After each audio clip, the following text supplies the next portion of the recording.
On the ship, Luna makes a statement that triggers Senku's memories. He tells her that he knows who the enemy is by her words. Is revealed that Dr. X was Senku's mentor. We are introduced to a flashback where Senku is 10 years old working on a rocket prototype with Taiju. The rocket explodes. Later at their house, Senku is curious as to why the rocket explodes, but Taiju is clueless.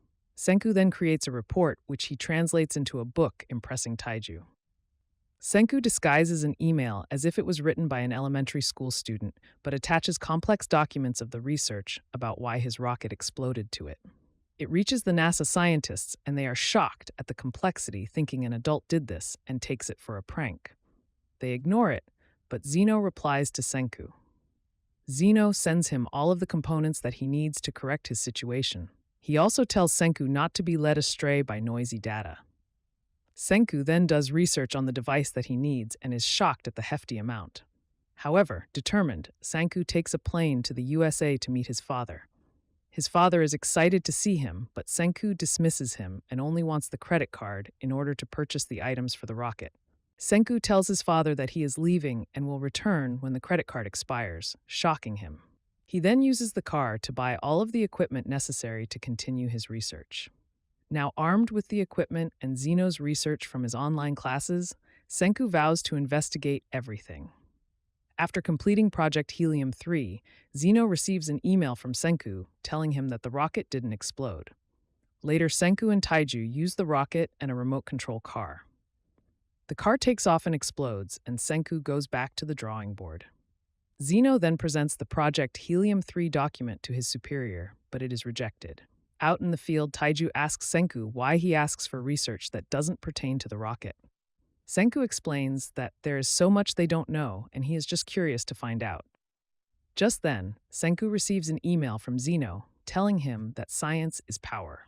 Zeno then goes on to explain that rockets can be used as weapons to guide and rule over the masses. Senku rejects this notion and declares that he is just curious about everything and wants to know the secrets of the universe. In the cafeteria, Zeno was asked by one of his colleagues if he were transported back to the Stone Age, what he would do.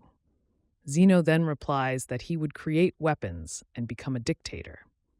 However, Senku's father stops him and tells him the other scientists would arise as well and they would want to know more about the world.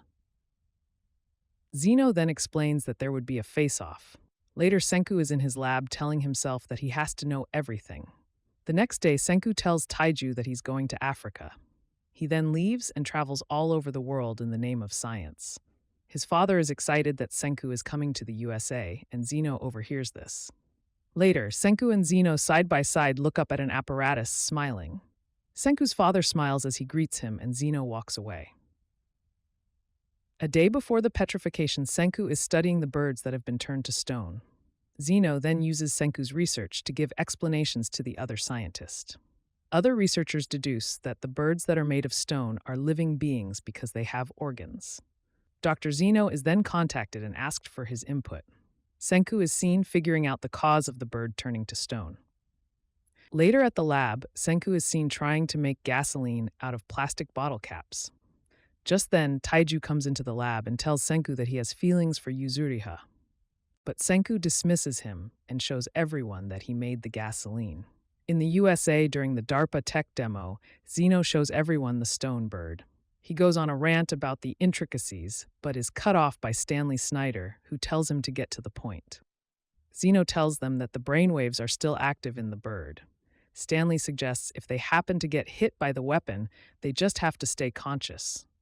Later, Carlos is on one knee with a ring flattering Luna, and suddenly the petrification weapon hits. Stanley warns everybody to stay conscious. Later, as everybody is turned to stone, they remember the words of Stanley. As years go by and the environment starts to change, Zeno slides from under Stanley's hand. Later, we see Senku in stone form counting. Thinking as long as he is conscious, he has a chance to reawaken. Zeno, while in his stone form, plans to look for corn for livestock and fuel. Knowing it will be on the west coast, he deduces that other scientists will locate in the area. Just then, both of them break out of their molds.